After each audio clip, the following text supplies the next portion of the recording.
আসসালামু আলাইকুম। আজকে আমরা আলোচনা করব ইকিগাই বইয়ের পার্ট 5, দীর্ঘ ও সুখী জীবনের জাপানি রহস্য।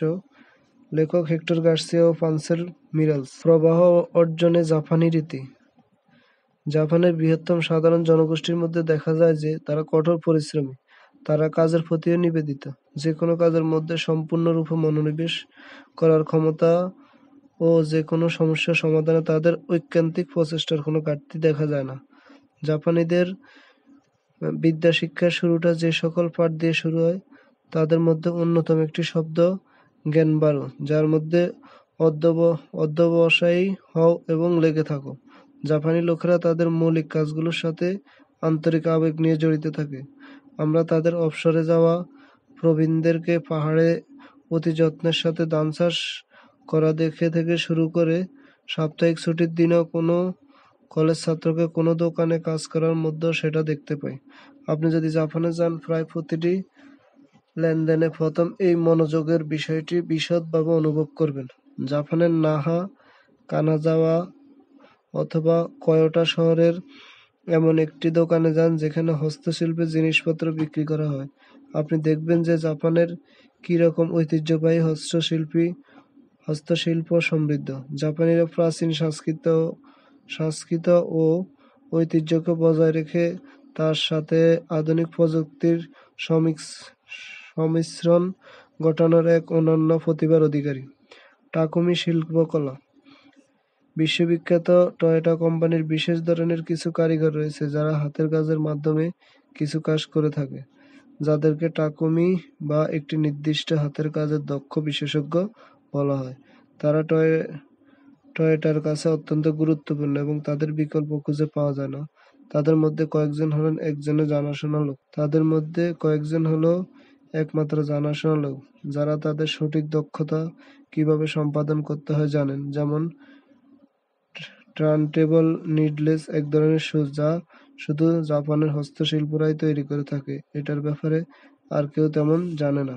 কুমোনো শহরের শুরুতেই মস্ত একটা বিলবোর্ড দেখা যাচ্ছে।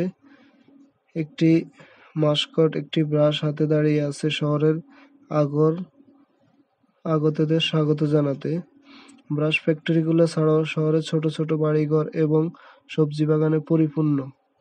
প্রত্যেক বাড়ির সামনে রয়েছে সবজি বাগান।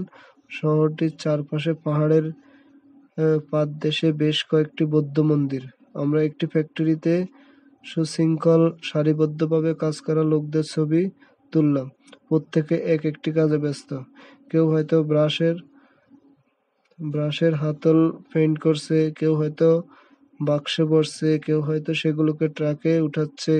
কিন্তু তখন পর্যন্ত আমরা দেখি না এই ব্রাশগুলোকে কিভাবে ব্রিসল বা পশমের তুলি লাগানো হয়। আমরা ফ্যাক্টরিটির ভিতরে ঘুরে ঘুরে কয়েকবার দেখলাম, কিন্তু সেখানে কাজটি করতে দেখলাম না।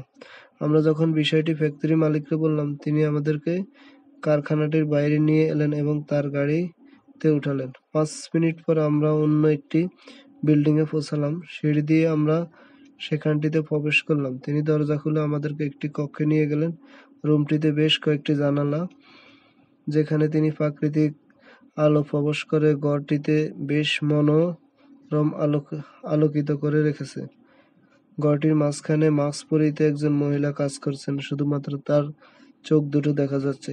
তিনি প্রতিটি ব্রাশের জন্য ব্রিসল পশমি তুলে নিচ্ছেন। হাতের কাঁচি ও চিরুনি দিয়ে সেটিকে নির্দিষ্ট আকৃতি দিচ্ছেন। আমরা সেই কক্ষটিতে প্রবেশ করেছি, সেটা তিনি খেয়ালই করেননি। তিনি এত দ্রুত কাজ করছেন যে প্রথম দেখে সেটি কেউ বুঝতেই পারবে না যে তিনি আসলে কি কাজ করছেন। শুধুমাত্র তার হাতের আঙ্গুলগুলোর দ্রুত আন্দোলন চোখে পড়বে।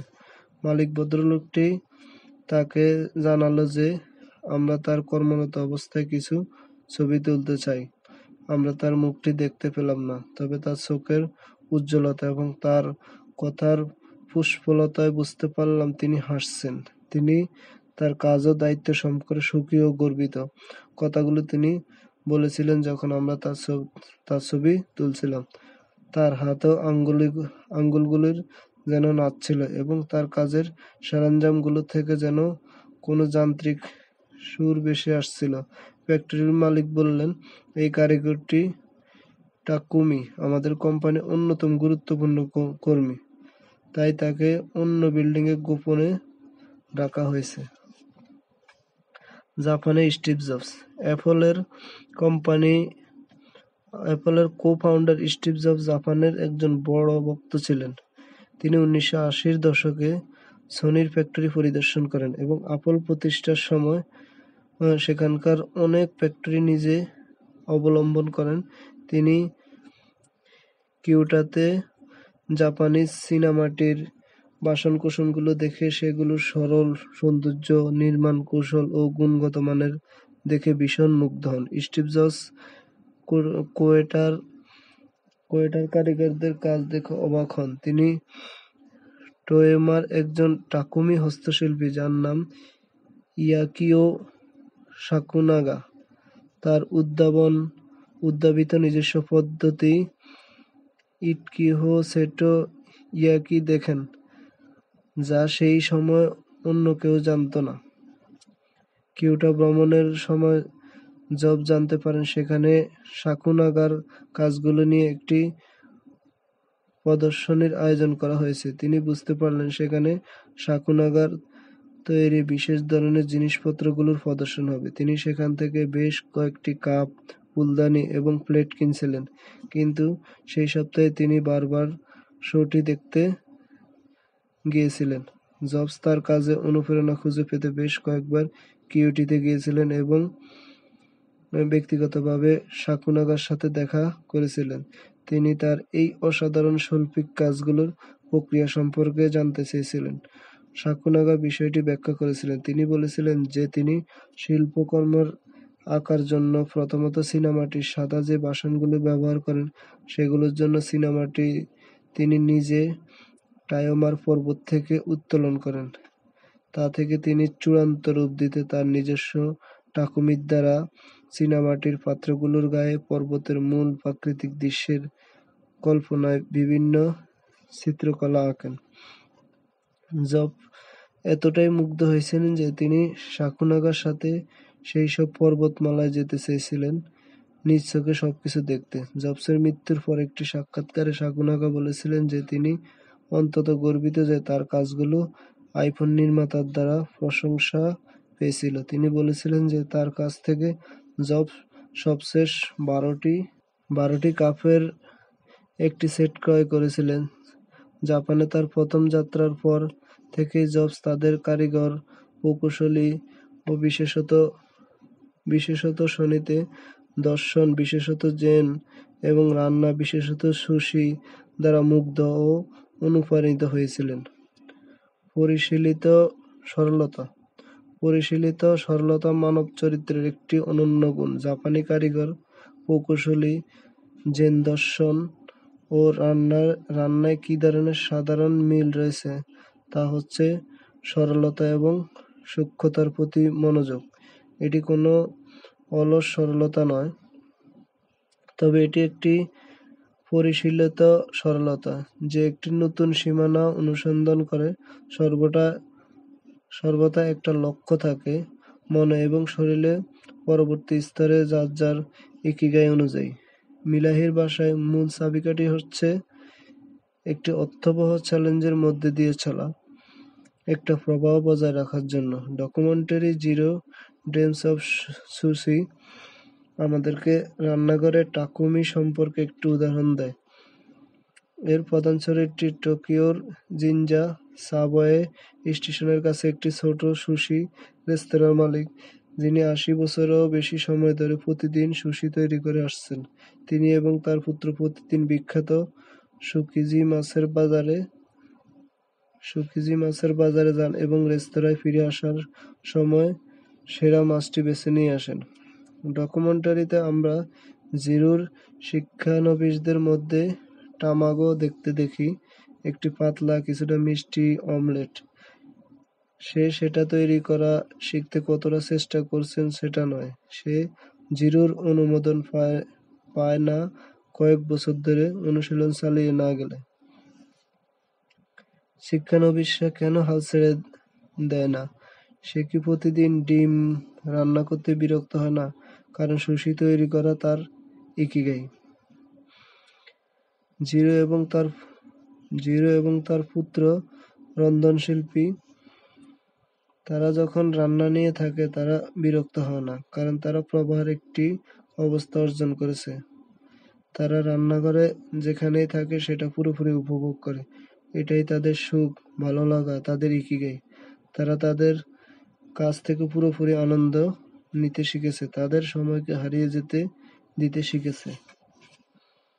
পিতা এবং পুত্রের মধ্যে ঘনিষ্ঠ সম্পর্কের বাইরেও যা প্রতিদিন তাদেরকে চ্যালেঞ্জ ধরে রাখতে সহায়তা করেছে তা হলো তারা একটি শান্তিপূর্ণ নিবিড় পরিবেশ ও মনোনিবেশ সহকারে কাজ করছে। এমনকি মিশেলিত প্রদত্ত 3 স্টার রেটিং প্রাপ্তির পরও তারা কখনো ব্যবসা অন্যদিকে সম্প্রসারণের কথা বিবেচনা করেনি। তাদের ছোট রেস্তোরাঁটিতে একসাথে তারা মাত্র 10 জন গ্রাহককে সেবা দিতে পারে।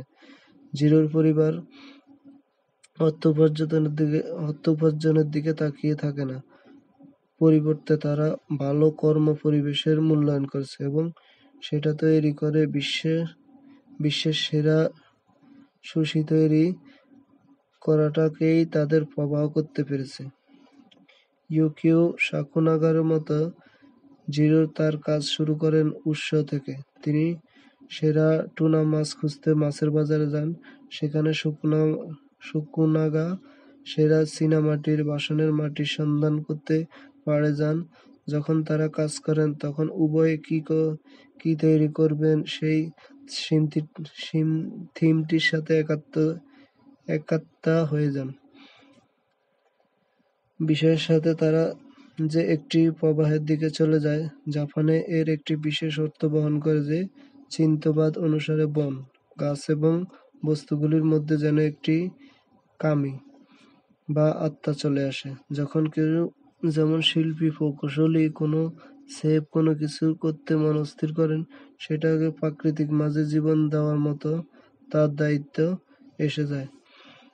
তিনি তখন প্রতিটি মুহূর্তে প্রাকৃতিক সম্মান করেন, পরিশীলিত সরলতা বজায় রাখেন। স্টুডিও জিবলির বিশুদ্ধতা। জাপানের সরকারি জাতীয় শিল্পী হিসেবে বিবেচিত মিয়াজাকি এমন একটি শিল্পী যিনি তার শিল্পকর্মের মধ্যে পুরোপুরি মিশে যান। তিনি তার পুরো টিমকে হাতে আঁকা শিখিয়েছেন। তিনি তার পুরো চলচ্চিত্র কাগজের উপরেই পরিচালনা করেছেন, এমনকি ক্ষুদ্র ক্ষুদ্র বিশদ কম্পিউটারের ব্যবহার করে নয়। স্টুডিও অব জিবলি বিশ্বের একমাত্র স্টুডিও যার প্রায় পুরো উৎপাদন প্রক্রিয়াটি ঐতিহ্যগত কৌশল ব্যবহার করে পরিচালিত হয়। যারা স্টুডিও ও জিবলি ঘুরে দেখছেন তারা জানেন যে এটা খুব সাধারণ বিষয় যে কোনো রোববারে একজন দর্শক স্টুডিওর ভিতরে গেলে দেখতে পারেন খুব নিবিড় মনোযোগ এক কোণে বসে একজন কঠোর কাজ করছেন সাধারণ পোশাকে। তিনি হয়তো না তাকিয়েই হ্যালো বলছেন।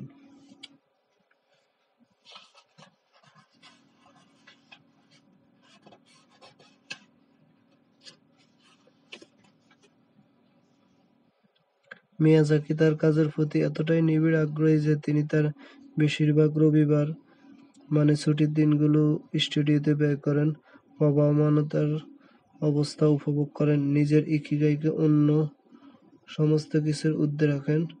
দর্শকরা জানেন যে কোনো অবস্থাতেই মিয়াজাকিকে বিরক্ত করা যাবে না। যদি আঁকার সময় তিনি বাধাগ্রস্ত হন তবে তিনি সহজেই মেজাজ হারিয়ে ফেলেন। 2013 মিয়াজাকি ঘোষণা করেছিলেন যে তিনি অবসর নেবেন। তার অবসরে যাওয়াটাকে স্মরণীয় করতে জাপানের এনএইচকে টেলিভিশনে একটি ডকুমেন্টারি তৈরি করেছিল, যাতে তাকে শেষ দিনে কর্মস্থলে দেখানো হয়েছিল। তিনি একটি ছবির প্রতিটি দৃশ্য ছবি আঁকছেন। একটি দৃশ্যে দেখা যায় যে তার কয়েকটি সহকর্মী একটি মিটিং শেষে বেরিয়ে আসছেন, কিন্তু এক কোণে মিয়াজাকি বসে ছবি আঁকছেন, তাদের দিকে তার কোনো মনোযোগ নেই। অন্য একটি দৃশ্যে দেখা যায় যে তিনি 30শে ডিসেম্বরও জাপানে একটি জাতীয় ছুটির দিন কাজ করছেন এবং স্টুডিও জিবলির দরজা খোলা যাতে তিনি সেখানে সারাদিন কাটাতে পারেন, একাকী আঁকতেও পারেন। মিয়াজাকি আঁকানো থামাতে পারেন না। তার অবসরে যাওয়ার পরের দিনও ছুটি যাওয়ার বাড়িতে না থেকে তিনি জিবলি স্টুডিওতে চলে আসেন এবং আঁকতে বসে যান। তার সহকর্মীরা তাকে কি বলবে বুঝতে পারল না, তারা শুধু অবাক হয়ে তাকিয়ে রইল। 1 বছর পর তিনি ঘোষণা করেছিলেন তিনি আর কোনো ফিচার ফিল্ম নির্মাণ করবেন না, তবে তার মৃত্যুর আগ পর্যন্ত ছবি আঁকা চালিয়ে যান। অবসর নেওয়ার কথা তিনি ভাবতেই পারেন না। নির্জনবাস। মৃত্যুর পর আইনস্টাইন সর্বশেষ যা লিখেছিলেন তা ছিল একটি সূত্র, যা মহাবিশ্বের সমস্ত শক্তিকে একত্রিত করে একক সত্ত্বে বা একটি সূত্রে প্রকাশ করা। যখন তিনি মারা যাচ্ছিলেন তখন তিনি যা পছন্দ করতেন তাই করছিলেন। তিনি যদি একজন পদার্থবিদ না হতেন তবে তিনি একজন সঙ্গীতজ্ঞ হিসেবেও খুশি থাকতেন। যখন তিনি পদার্থবিদ্যা অথবা গণিতে মনোনিবেশ না করতেন তখন তিনি বেহালা বাজানো উপভোগ করতেন। সূত্রগুলো নিয়ে কাজ করা অথবা সঙ্গীত বাজানোর সময় তিনি যে প্রবাহের ভিতরে পৌঁছে যেতেন তার দুটো ইকিগাই তার জন্য অসীম আনন্দ নিয়ে আসত। এই জাতীয় অনেক শিল্পকে হয়তো হতে পারে তারা মনুষ্যবিদ্বেষী বা নির্জনতা প্রিয়, তবে তারা যা করছেন তা তাদের সময়কে রক্ষা করে, যা তাদের আনন্দ দেয়। কখনো কখনো তাদের জীবনের অন্য চাওয়াগুলির সময়টাও ব্যয় হয়। তারা তাদের প্রবাহের মূলনীতিগুলো প্রয়োগ করে এবং জীবনের চূড়ান্ত দিকে। এ ধরনের আরেকটি উদাহরণ হলো লেখক হারুকি মুরাকামি। তিনি কেবলমাত্র অল্প কয়েকজন বন্ধুবৃত্তে থাকেন এবং প্রতি কয়েক বছরে জাপানের একমাত্র প্রকাশ্যে আসেন। শুধু নিবেদিত শিল্পীরাই জানেন তাদের স্থান, তাদের পরিবেশকে নিয়ন্ত্রণ করা কতটা গুরুত্বপূর্ণ এবং কোনো প্রকারের বিচ্যুত থেকে মুক্ত থেকে প্রবাহের সাথে মানিয়ে নিয়ে কাজ করে যাওয়া। মাইক্রোফ্লো। দৈনন্দিন কাজগুলোর উপভোগ করা। আমাদের প্রতিদিন কাজের মধ্যে দিয়ে যেতে হয়, কিন্তু কাজ যদি হয় মনের বিরুদ্ধে তবে সেই কাজ শান্তি পাওয়া যায় না। তাই কাজগুলোকে উপভোগ করে তোলা প্রয়োজন। কাজ উপভোগ করতে হলে কাজ করে আনন্দ লাভ করা যায় এবং কাজের ক্লান্তিও আসে না।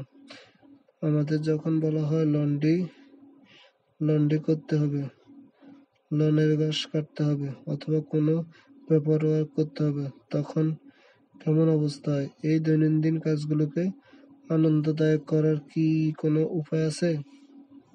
টোকিওর জিনজুকু পাতাল রেল স্টেশনের কাছে টোকিওর কেন্দ্রস্থলে একটি সুপারমার্কেট রয়েছে। মার্কেটের লিফটগুলো পরিচালনার জন্য এখনো অপারেটর নিয়োগ করা আছে। উন্নত মানের লিফটগুলোর আরোহণকারীদের সহজে নিজেরাই এটা আপডেট করতে পারে, কিন্তু মার্কেটের দোকান মালিকরা চান গ্রাহকদের জন্য কেউ একজন দরজা খুলে দিক এবং তার ফ্লোরের জন্য বোতাম টিপে দিক এবং গ্রাহক যখন বেরিয়ে যাবে তাকে ব্রো করে সম্মান জানান। লিফট অপারেটর যিনি দীর্ঘদিন ধরে কাজ করেছেন, তিনি সবসময় হাসি খুশি এবং তার কাজ নিয়ে উৎসাহিত। কিভাবে তিনি এই ধরনের কাজ উপভোগ করতে পারছেন? তিনি কি এই কাজ করতে বিরক্ত হচ্ছে না? তার খুব কাছাকাছি গেলে এটি স্পষ্ট হয়ে যায় যে লিফট অপারেটরদের কেবল বোতামগুলোকে চাপতে না, বরং পরিবর্তে পুরোপুরি বিভিন্নভাবে নাড়াচাড়া করছেন। লিফটের বোতামটি টেপা, গ্রাহকদের অভিবাদন জানানো ইত্যাদি সৌন্দর্যময় অবর্তনের মধ্যে তাকে মনে হচ্ছে তিনি যেন গ্রাহকের দিক চা বাড়িয়ে দেওয়া একজন নিত্যরতা জাপানিজ গেইশা। লিফট অপারেটর তার কাজের মধ্যে আনন্দের প্রবাহ খুঁজে পেয়েছেন। মিয়ালি এটাকে মাইক্রো ফ্লো বলেছেন। আমরা সকলেই নিরস বিষয়ে কোনো শ্রেণীকক্ষে বা সম্মেলন কক্ষে অনেক সময় বিরক্তি নিয়ে বসে থাকে এবং নিজের মনোরঞ্জনের জন্য ডুডলি শুরু করি বা কোনো দেওয়াল রং করার সময় শীষ বাজানোর চেষ্টা করি। যদি আমরা সত্যিকারভাবে কোনো চ্যালেঞ্জের মুখোমুখি না হই তবে আমরা বিরক্ত হয়ে পড়ি। এজন্য অন্য কোনো জটিলতা স্তরের সাথে যুক্ত হতে চাই নিজেকে বিনোদন দিতে। রুটিনের কাজগুলোকে মাইক্রো মাইক্রোফ্লোর মুহূর্তে পরিণত করা, এমন কিছু যা আমরা উপভোগ করি এমন অবস্থায় নিয়ে আসা আমাদের সুখী হওয়ার চাবিকাঠি। যেহেতু আমাদের সবাইকে এ ধরনের কাজগুলো করতে হবে। বিল গেটস প্রতি রাতে থালা বাসন ধোয়ার কাজ করেন। তিনি বলেন তিনি এটাকে উপভোগ করেন যা তার মনকে শিথিল করে এবং মন পরিষ্কার করতে সহায়তা করে এবং প্রতিদিন কাজটা আরো সুন্দর করতে তিনি নিজের জন্য তৈরি করা কিছু নির্দেশনা অনুসরণ করার চেষ্টা করেন। রিচার্ড ফেনম্যান সর্বকালের অন্যতম একজন পদার্থবিদ। তিনি নিত্যদিনের রুটিন কাজগুলোর মধ্যে থেকে আনন্দ খুঁজে নিতেন। সুপার কম্পিউটার থিংস মেশিন অন্যতম প্রতিষ্ঠাতা ড্যানিয়েল হিলস ফেনম্যানকে এমন একটি কম্পিউটার বিকাশের জন্য নিয়োগ করেছিলেন যা প্যারালাল প্রসেসিংয়ে সক্ষম। ফেনম্যান ইতিমধ্যে এ বিষয়ে বিশ্ববিখ্যাত ড্যানিয়েল হিলস বলেন, ফেনম্যান তার কাজের প্রথম দিনটিতেই উপস্থিত হয়েছিল এবং বলেছিলেন, ও বসু, বলুন তো আমার দায়িত্বটা কি? কিন্তু তখনই তাদের এ বিষয়ে প্রস্তুতিমূলক কাজগুলো শেষ হয়নি। তাই তারা ফেনম্যানকে অন্য একটি গাণিতিক সমস্যা নিয়ে কাজ করতে বললেন। ফেনম্যানকে বুঝতে পারলেন তারা তাকে বসিয়ে রাখার জন্য একটি অপ্রাসঙ্গিক কাজ দিচ্ছেন। তখন তিনি বলেন, এটা মনে হচ্ছে অর্থহীন কোনো কিছু, আমাকে প্রকৃত করার জন্য কিছু একটা দিন। তখন তারা তাকে অফিসের কিছু জিনিসপত্র কেনার জন্য পাশের একটি দোকানে পাঠিয়েছিলেন এবং তিনি সেই কাজটি হাসি মুখে করছিলেন যখন তার গুরুত্বপূর্ণ কোনো কিছু করার থাকতো না অথবা মনকে বিশ্রাম দেওয়ার জন্য। ফেনম্যান মাইক্রোফ্লোতে নিজের নিমজ্জিত রাখতেন, যেমন অফিসে দেওয়ালে রং করা। সপ্তাহখানেক পরে থিংকিং মেশিনস কার্যালয়ে একদল বিনিয়োগকারী এসে তাকে দেখে বিস্মিত হয়ে বললেন, আপনার মতো একজন নোবেল বিজয়ী এখানে দেওয়ালে রং করছেন এবং সার্কিট সারাউন্ডিং করেছেন। অতএব আমরা যদি আমাদের কাজগুলোকে উৎসাহের সাথে আনন্দের সাথে করি তাহলে কোনো কাজই কঠিন হবে না, বরং কাজ পাওয়া বা ফ্লো বেড়ে যাবে।